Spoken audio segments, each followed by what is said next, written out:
कार्तिक मास की कृष्ण पक्ष की एकादशी, रमा एकादशी।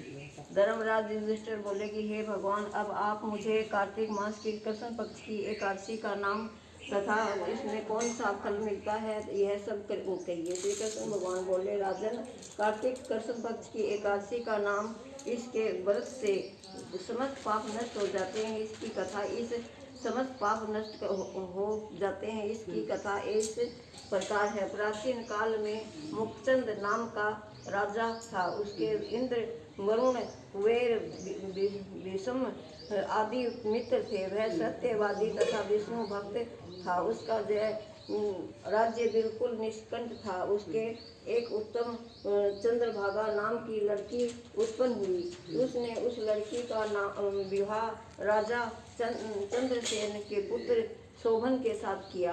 एक समय जब कि वह अपनी ससुराल में नहीं थे, एक एकादशी बड़ी चंद्रभागा से सोचने लगा कि अब एकादशी समीप ही आई है, परंतु मेरा पति अत्यंत कमजोर है, इसलिए यह व्रत नहीं कर सकता, परंतु मेरे पिता की कठिन आज्ञा है, करना ही पड़ेगा।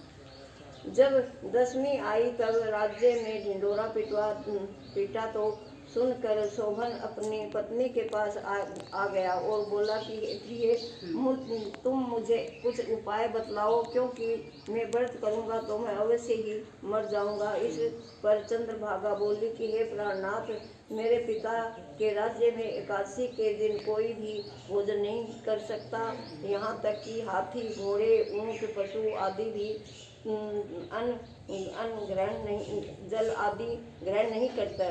फिर यहाँ मनुष्य कैसे भोजन कर सकते हैं? यदि आप भोजन करना चाहते हैं तो दूसरे स्थान को चले जाइए, क्योंकि यदि आप इस स्थान पर रहेंगे तो आपको व्रत अवश्य ही करना पड़ेगा। इस पर शोभन बोला, हे प्रिय, तुम्हारा कहना बिल्कुल सत्य है, अब मैं व्रत अवश्य ही करूँगा, भाग्य में जो लिखा है वह होगा। वह ही ऐसा विचार करके उसने एकादशी का व्रत किया और भूख और प्यास से अत्यंत पीड़ित होने लगा। सूर्य भगवान भी अस्त हो गए और जागरण किए। रात्रि को वह रात्रि शोभन को दुख देने वाली थी। दूसरे दिन प्रातः पूर्व ही शोभन इस संसार से चल बसा। राजा ने उनके मृतक शरीर को दहन कर दिया। चंद्रभागा अपने पति की आज्ञानुसार अग्नि में दहन न हुई, परंतु पिता के घर में रहना उत्तम समझा। रमा एकादशी के प्रभाव से शोभन को मंदराचल पर्वत पर धन्य धान्य से युक्त तथा शत्रु सहित रहित एक उत्तम नगर प्राप्त हुआ। उसके महल में रतन तथा स्वर्ण के खंभे लगे हुए थे। वहाँ पर वह स्वर्ण तथा मणि को सिंहासन पर सुंदर वस्त्र तथा आभूषण से युक्त बैठा हुआ था। आभूषणों से युक्त गंधर्व तथा अप्सरा इसकी स्तुति कर रहे थे। उस समय ये राजा शोभन दूसरा इंद्र प्रतीत हो रहा था। एक समय ये मुचकंद नगर में रहने वाला एक सोमसर नाम का ब्राह्मण तीर्थ यात्रा के लिए निकला। उसने घूमते घूमते उस को देखा। वहाँ ब्राह्मण उनको अपने राज्य का जमाई जानकर उसके निकट गया।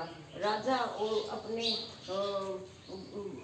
वसु तथा क्षत्रिय ससुर तथा क्षत्रिय चंद्रभागा की कुशलता को पूछने लगा। सोम शर्मा ब्राह्मण बोला कि हे राजन, हमारे राजा सकुशल है तथा अपनी पत्नी चंद्रभागा भी कुशल है। अब आप अपना वरदान बतलाइए। मुझे यह बड़ा आश्चर्य है कि ऐसा विचित्र और सुंदर नगर जिसको न तो मैंने कभी सुना है और न कभी देखा है, आपको किस प्रकार प्राप्त हुआ? शोभन बोला कि हे देव, यह सब कार्तिक कृष्ण पक्ष की रमा एकादशी के व्रत का प्रभाव है कि इसे मुझे यह अनुपम नगर प्राप्त हुआ है, परंतु यह अद्भुत है। इस पर ब्राह्मण बोला कि राजन, यह ध्रुव क्यों है और ध्रुव किस प्रकार हो सकता है, सो आप मुझे समझाइए। मैं आपके कहे अनुसार ही करूँगा, आप इसमें बिल्कुल झूठ न समझे। शोभन बोला कि हे देव, मैंने आश्रम पूर्वक व्रत किया था, उसके प्रभाव से मुझे यह नगर प्राप्त हुआ है, इसलिए मैं इसे अद्भुत मानता हूँ। यदि तुम इस मातम वर्तमान को राजा मुचकंद की पुत्री चंद्रभागा से कहोगे तो वह उसको ध्रुव बना सकती है।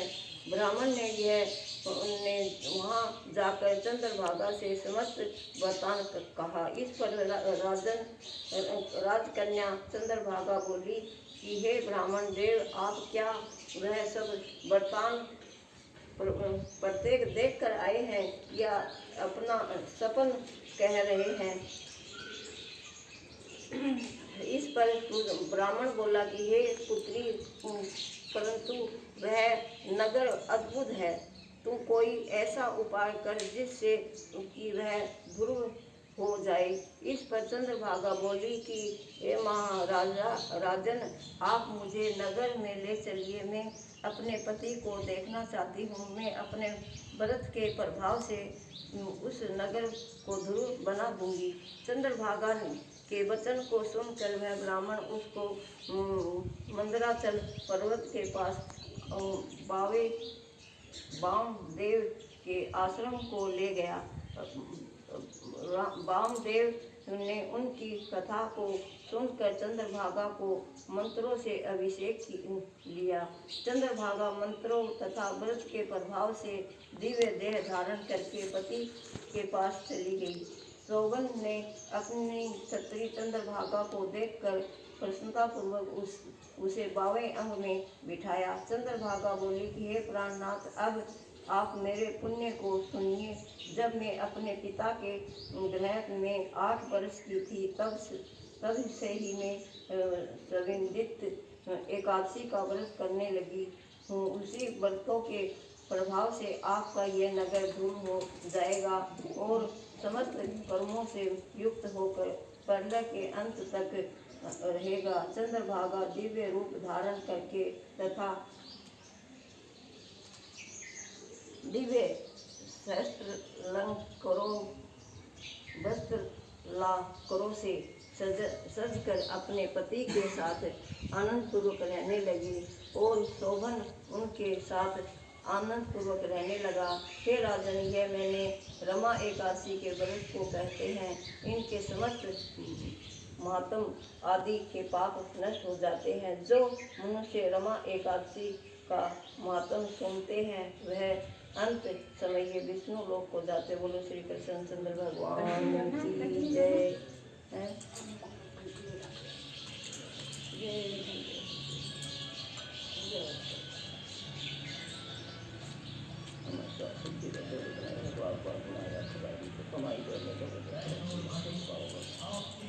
थोड़ी हाथ से दिया तो सोनू को जो बेटा को दिया यार। रुपए पैसे कमाइए और जेब में डालिए। पुराने अखबार किताब कापी की रद्दी, पुराना दस्ता, पुराना टूटा फूटा पुराना